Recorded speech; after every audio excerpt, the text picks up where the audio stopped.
¿Qué precio estás dispuesto a pagar por sentirte seguro? Imagina a una madre sentada junto a los cuerpos expuestos, sin decidir entre lágrimas y coraje, vigilando la noche como si su sola presencia pudiese impedir que la memoria de sus hijos se desvanezca. Ese es el rostro de Rispa en la Escritura. Una mujer que vela, que soporta el frío y la humillación, que convierte su dolor en testimonio. Rispa pertenece a otro libro, a otra escena histórica, pero su figura se nos ofrece como espejo. Lo que una nación decide hoy puede poner a otras personas a la intemperie mañana. Quiero que llevemos esa imagen con nosotros mientras leemos 1 Samuel 8, porque la historia de Israel pidiendo un rey tiene consecuencias concretas, humanas, dolorosas. Y la sombra de Rispa nos recuerda que las decisiones públicas siempre dejan víctimas y testigos. ¿Por qué un pueblo que conocía a Dios como su rey decidió pedir un rey humano? Esa es la pregunta que atraviesa todo este estudio. No se trata de un error administrativo menor ni de un capricho político. Es un movimiento profundo en la conciencia colectiva de Israel. Cuando escuchamos la escena en Ramá, no estamos simplemente ante una transición institucional. Estamos frente a una fractura espiritual que revela motivos escondidos en el corazón del pueblo. En este primer tramo quiero entrar con ustedes en el trasfondo. ¿Quiénes son los actores? ¿Cuál es la falla que precipita la petición? Y cómo Dios, sabiendo todo, responde con una advertencia que nos obliga a pensar en las raíces de nuestras propias solicitudes. Si este estudio te habla y quieres más análisis bíblico de este tipo, suscríbete para que podamos seguir caminando juntos en textos que desafían la vida práctica de la Iglesia y del creyente. Para comprender la escena, primero ubiquemos a Samuel en su lugar correcto. Él no es un rey. Es el último gran juez, el profeta y mediador que ha guiado a Israel en tiempos convulsos. Los jueces no eran solo ejecutores de justicia, eran signos vivos de la presencia de Dios que gobernaba mediante el pacto. Samuel representa esa forma de liderazgo. Su autoridad brota del llamado, de la revelación y de la misión recibida de Yahvé. Pero incluso en esa comunidad de fe, algo empezó a fallar en la transmisión del oficio. Joel y Abías, los hijos de Samuel, ejercen la judicatura con una corrupción que se vuelve pública. Cobran sobornos, pervierten el juicio, sacan provecho de su posición. La Escritura dice que no siguieron los caminos de su padre, traduce eso. Abusaron del privilegio del pueblo. Cuando los encargados de administrar la justicia muestran preferencia por su propio beneficio, la confianza se erosiona. No se trata de una falta irrelevante. La justicia es el nervio central de la comunidad. Si el equilibrio se rompe, la gente se siente expuesta, sin amparo.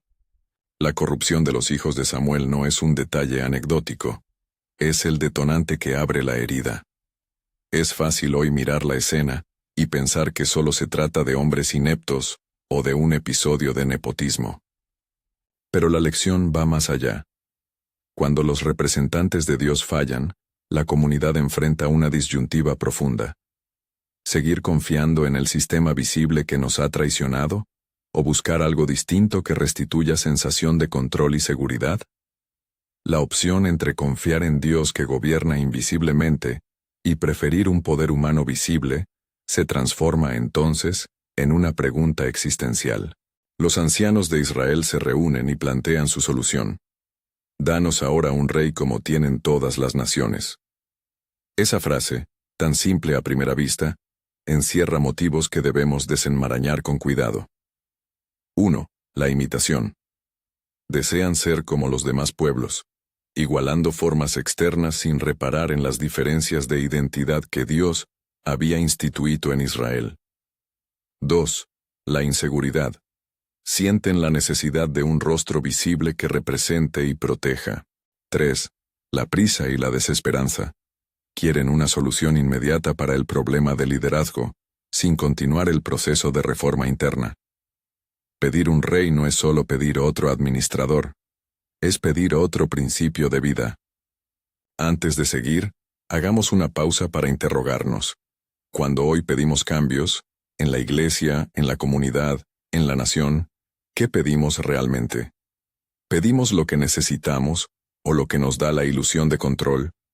¿Buscamos restauración de la fidelidad o simplemente un nuevo aparato que nos haga sentir seguros por fuera? Estas preguntas no son retóricas ornamentales, son correctoras que empujan a mirar el propio corazón. Samuel recibe la petición con dolor. Lo describe la narrativa como alguien que lo toma personalmente. Él siente el desgarro porque su vocación es conexión entre Dios y el pueblo. No responde con ira frenética, ni con rechazo ciego. Se lleva la situación a la oración. Lleva la demanda al Señor como quien sabe que la respuesta última no es político-administrativa, sino teológica. Ese gesto de Samuel es crucial. Cuando la comunidad se equivoca, el ministro fiel no abandona la intercesión. Ora y proclama la palabra de Dios. El liderazgo piadoso no se resuelve en venganza ni en complacencia. Escucha a Dios y habla. La respuesta que Dios da a Samuel es profunda y dolorosa. En palabras que no deben ser simplificadas, el Señor dice: «No te han desechado a ti, me han desechado a mí». 1 Samuel 8:7. Es un enunciado que pivota todo el conflicto. La petición no es un fallo meramente institucional. Es en su raíz una ruptura con la confianza en la soberanía de Dios. El pueblo confunde la inadecuación humana con la ineficacia divina. Es la equivalencia equivocada que muchas comunidades reproducen hasta hoy. Si mis líderes caen, concluyo que el rey ha fallado. Pero Dios puntualiza que la opción por un rey humano no es un reemplazo inocente. Es una respuesta que reconfigura la relación entre Dios y su pueblo. A partir de ahí, el relato muestra a Samuel recibiendo instrucciones precisas. Debe advertir al pueblo con claridad sobre los costos de tener un rey. Y la advertencia es frontal. No es un discurso teórico. Dios enumera lo que implicará ese nuevo orden. Cómo el rey tomará cosas que hasta entonces formaban parte de la vida común. La forma en que la narración presenta la advertencia es deliberada. Se recita una lista que muestra el proceso de apropiación gradual del poder. Para capturar el ritmo del texto y su intención pedagógica, vale la pena escuchar la anáfora que se nos presenta en la lista. Tomará, tomará, tomará. Tomará tus hijos para servir en sus carros y con sus caballos, para armar grandes fuerzas militares. Tomará a los jóvenes para sus obras de guerra y a las jóvenes para sus cuidados y oficios. Tomará lo mejor de tus campos, de tus viñas, de tu cereal y de tus rebaños. Tomará impuestos, tomará la decena de tu producción. Tomará siervos y siervas y los pondrá a su servicio. Todo eso, presentado no como una posibilidad abstracta sino como una estructura que gradualmente transforma la libertad en sometimiento. Fíjense en el patrón. No es solo un saqueo brutal de un día. Es un proceso institucional que reconfigura la sociedad, la militarización, la extracción económica, la redistribución forzada de la vida productiva, la instrumentalización del trabajo humano. En cada tomará hay una pérdida de autonomía y de identidad. La identidad de Israel, forjada en torno a un pacto y una memoria compartida, se ve desplazada por la lógica del poder vertical que busca eficiencia, seguridad y control. Es importante no dramatizar irracionalmente, ni presentar al rey como el mal absoluto. El texto no afirma que el rey sea inherentemente perverso, más bien, describe el efecto estructural que el ejercicio del poder humano, sin el marco del pacto, traerá sobre la comunidad. El rey, como figura visible de seguridad, entra con necesidades y demandas propias del poder consolidado. Mantener ejércitos, sostener la corte, alimentar la maquinaria estatal, eso exige recursos y personas. La toma se vuelve sistemática y normativa. Si traducimos ese patrón a nuestra realidad, surgen preguntas incómodas. ¿Qué estamos dispuestos a sacrificar para tener un rostro que represente nuestros intereses? ¿A cuántas decisiones internas renunciamos a cambio de la promesa de eficacia de un sistema humano? La advertencia de Samuel, transmitida por Dios, no es un simple vaticinio, es un llamado a pesar los costos con lucidez. Dios no oculta las consecuencias, anuncia el precio. Esto revela algo esencial de su carácter. No es un jefe caprichoso que impone una decisión sin explicar, sino un maestro que previene y explica las implicaciones. Y aún en esa claridad, el pueblo no retrocede inmediatamente. El relato pone delante de nosotros la tensión entre la advertencia informada y la voluntad decidida. Cuando Samuel pronuncia las consecuencias, la gente escucha, pero su necesidad de tener un rey visible es más fuerte que la persuasión de las advertencias. Aquí está la tensión humana que debemos comprender. Saber no siempre equivale a cambiar. A veces, el miedo a la incertidumbre, la presión de la comparativa con los demás, la sed de pertenencia o la prisa por soluciones tangibles pesan más que la comprensión de los costos a mediano y largo plazo. Antes de avanzar, conviene detenerse en el significado teológico de lo que estamos observando. Dios no es forzado a actuar por la demanda humana. Él responde. Ese permiso, que Dios otorga más adelante en la narrativa, tendrá que ser entendido con cuidado. Permiso no es aprobación. Dios advierte y pese a todo, escucha la voz del pueblo. Hay en esto una dimensión educativa. A través de la libertad humana para elegir, Dios permite que las consecuencias enseñen. No es un abandono indiferente, sino una disciplina que respeta la libertad humana y que, paradójicamente, utiliza esa libertad como instrumento para formar. Volvamos a la imagen de Rispa por un momento. Aunque su historia aparece en el relato posterior de Don Samuel, su figura, esa madre que vela contra el olvido, funciona como metáfora para lo que sucede cuando una nación decide descentralizar su confianza. Las decisiones de los ancianos en Ramá no permanecen en los salones de la política. Generan efectos reales que se encarnan en cuerpos, nombres y lágrimas.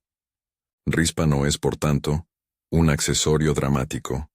Es el símbolo de las víctimas silenciosas de la toma de decisiones masiva, aquellos cuya dignidad y vida quedan supeditadas a un nuevo régimen de poder. Retornemos al texto.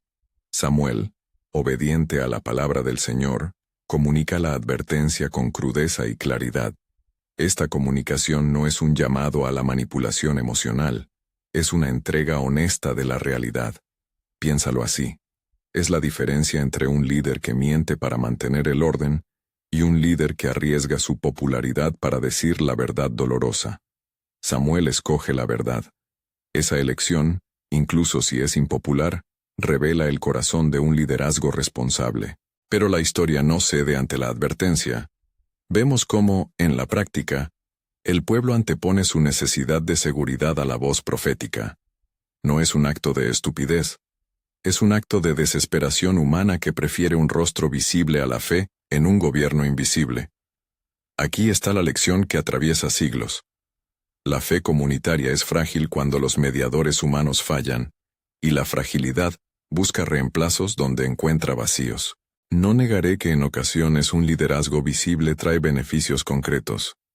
Lo que la escena subraya es que el cambio de fundamento, pasar del rey que gobierna por pacto al rey que gobierna por poder, tiene consecuencias estructurales y morales de largo alcance. En este punto, debemos preguntarnos por nuestros propios sustitutos de Dios. ¿Qué estructuras o personas hemos colocado entre nosotros y la soberanía divina? ¿Cuándo la Iglesia empieza a preferir soluciones administrativas, modelos gerenciales o líderes carismáticos que aseguren resultados visibles antes que la obediencia humilde? No señalo con el dedo a instituciones. Más bien invito a un examen sobrio. Si la replicación externa, la imitación de modelos exitosos, es la medida de nuestra seguridad, corremos el riesgo de perder aquello que nos hace pueblo distinto, una lealtad que precede a la eficacia. La narrativa, además, nos habla del tiempo y de la memoria. Cuando el rey entra en escena, no todo sucede de golpe. Los cambios son acumulativos. La pérdida de libertad, la extracción de los recursos y la militarización se instalan progresivamente. Por eso la advertencia enumerada por Samuel contiene un ritmo didáctico. Cada tomará es una advertencia sobre una esfera de la vida que, una vez tomada, altera la textura misma de la comunidad. El apologético de Dios no es vacío de consecuencias. Es realista respecto a lo que la vida bajo un reino humano comportará. Al llegar aquí, podríamos sentirnos tentados a concluir apresuradamente: no quieren rey, entonces no tendrán. Pero esa lectura simplifica y pierde la complejidad del relato. El pueblo escucha, el pueblo debate, el pueblo insiste.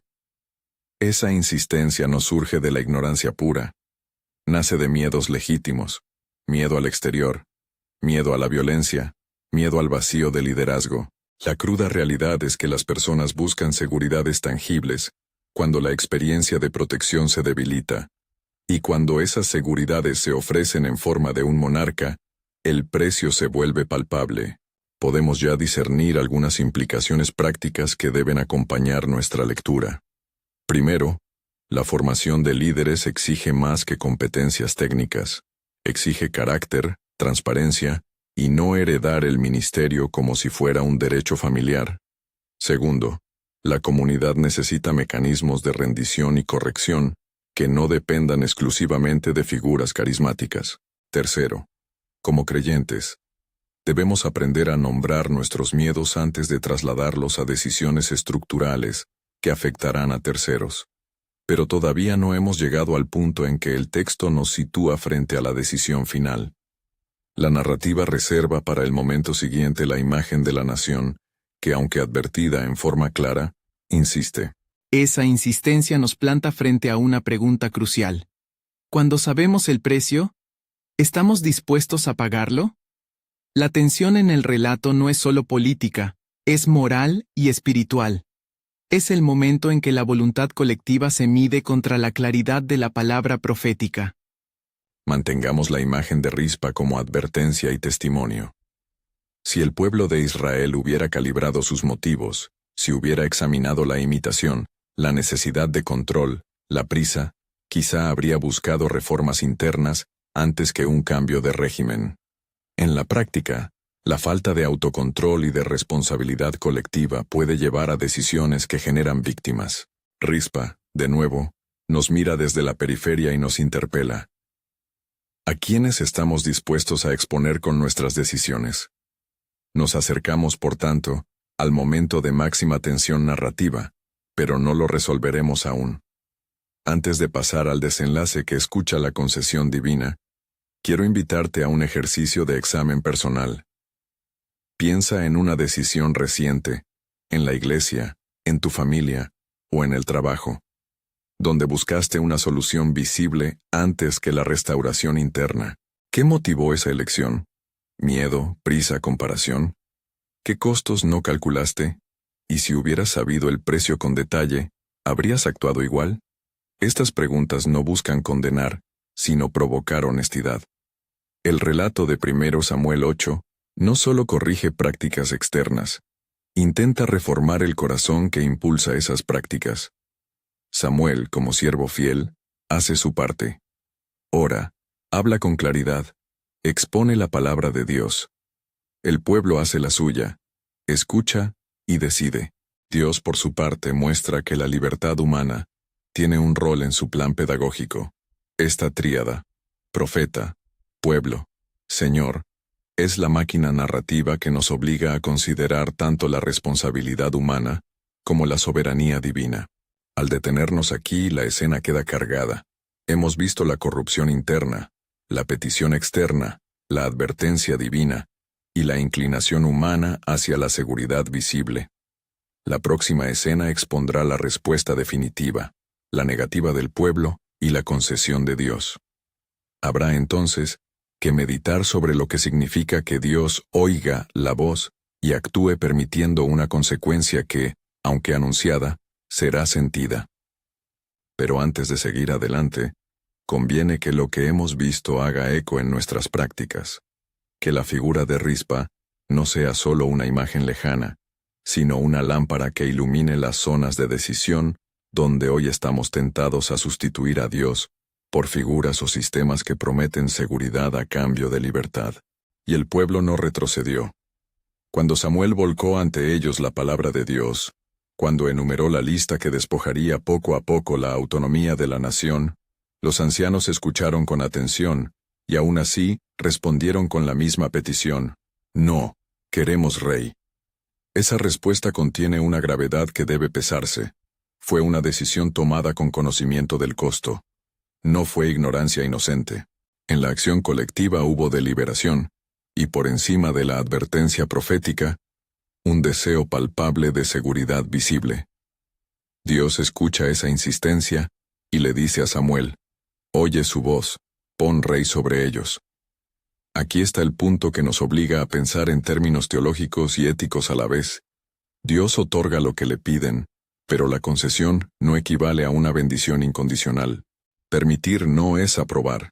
Permitir es respetar la libertad humana y, con frecuencia, permitir es invertir el aprendizaje mediante la experiencia. El siguiente acto narrativo nos presenta la instalación del rey. La monarquía no surge de la nada. Se trata de la respuesta a una demanda que va a redefinir la estructura del poder. La figura visible, el trono a la vista, modifica la manera de relacionarse con Dios y entre los propios ciudadanos.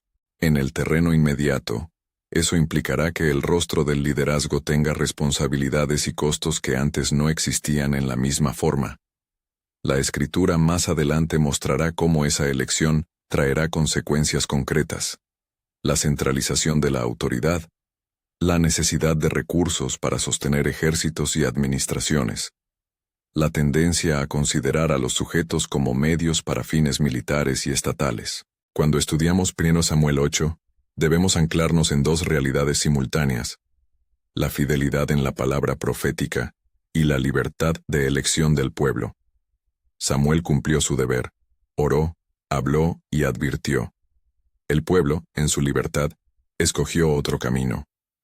Dios, soberano y paciente, permitió que esa elección se ejecutara y que sus consecuencias enseñaran. Ese dinamismo permite comprender la voluntad divina como algo que, además de soberano, respeta a los seres creados capaces de decidir. La pedagogía divina no elimina las consecuencias humanas.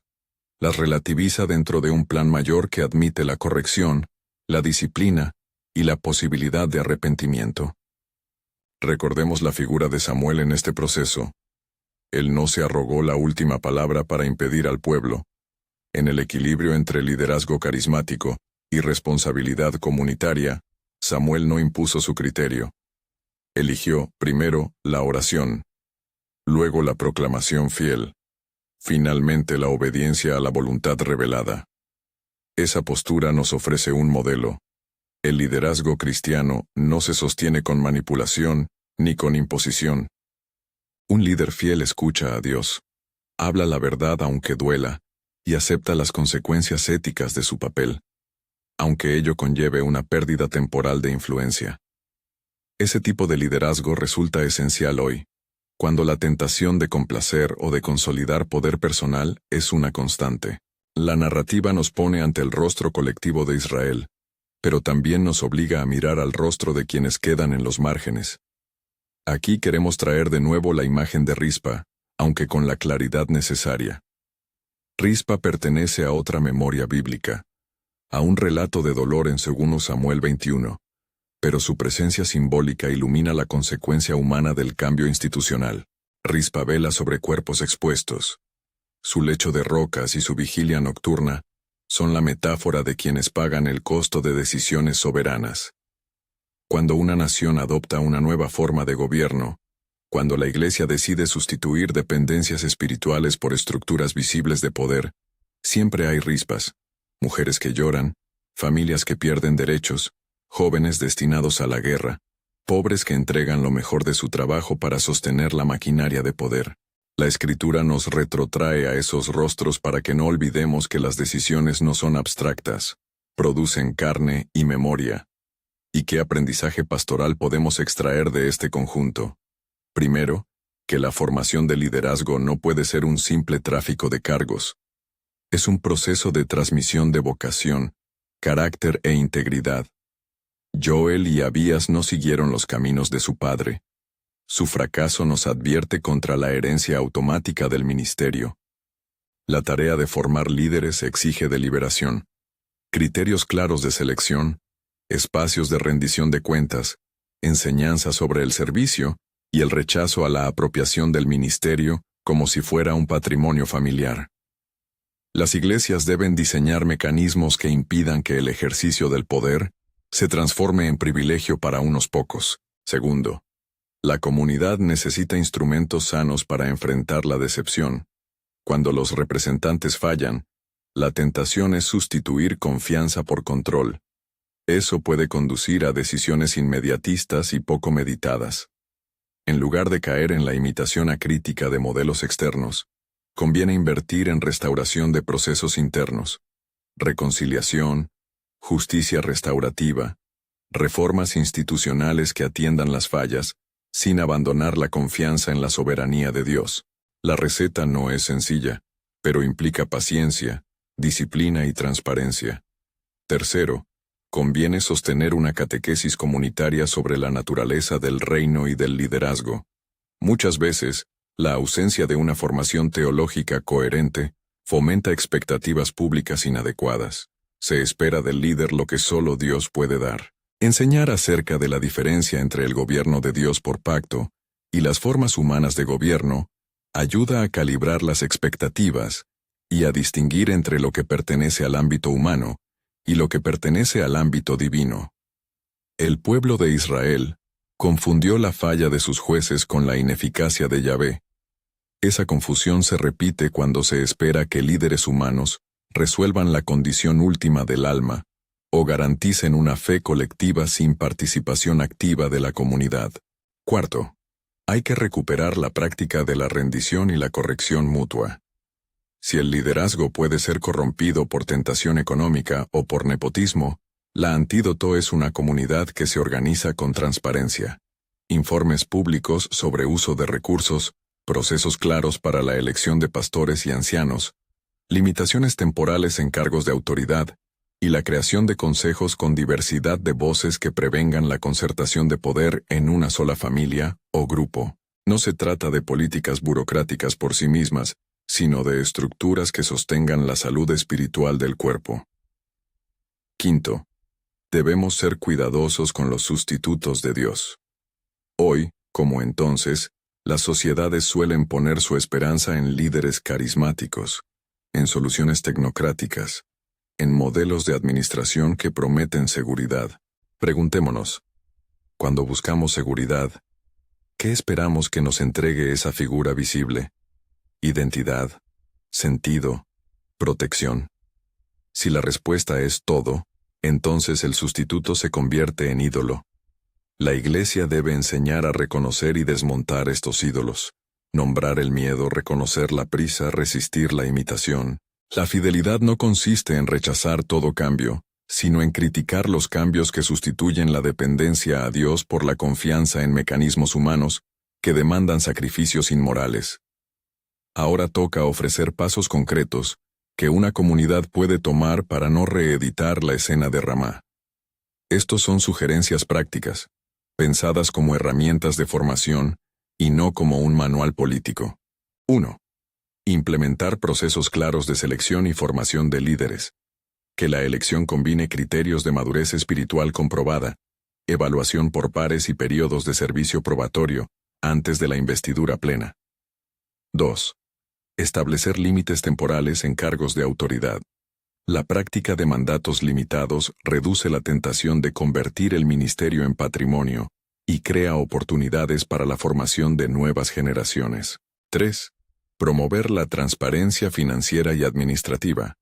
Informes periódicos accesibles, auditorías y comités que incluyan la comunidad ayudan a prevenir el desvío de recursos y la apropiación indebida. 4. Fomentar espacios de rendición y corrección pastoral. Que exista un consejo con autoridad ética para atender denuncias, mediar conflictos y aplicar medidas restaurativas cuando sea necesario. 5.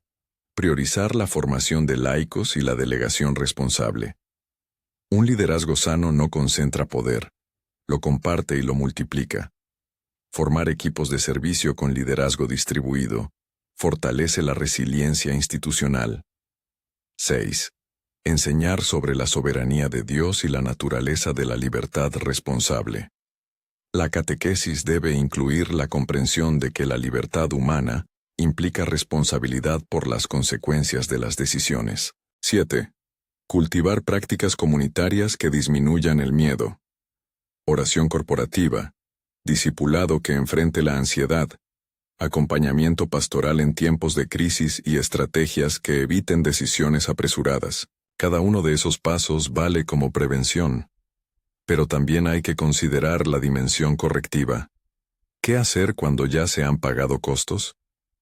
Aquí es imprescindible recordar que la Escritura también habla de arrepentimiento, restauración y justicia restaurativa.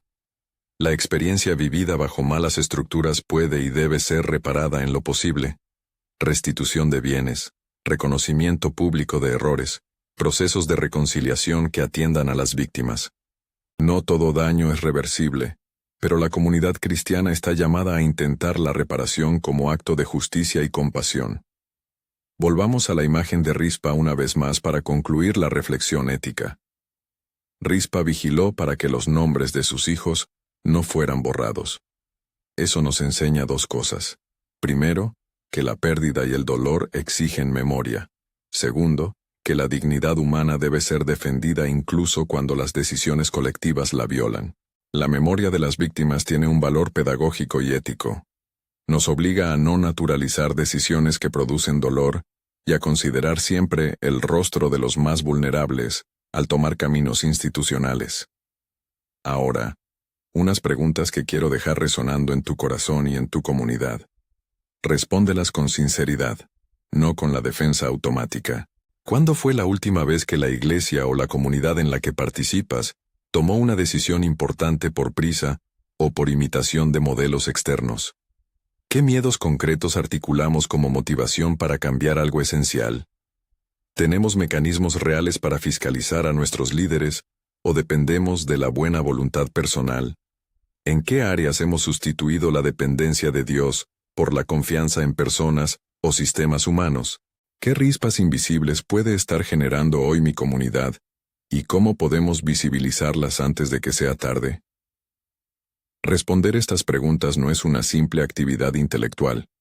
Es un ejercicio de arrepentimiento preventivo y de madurez comunitaria.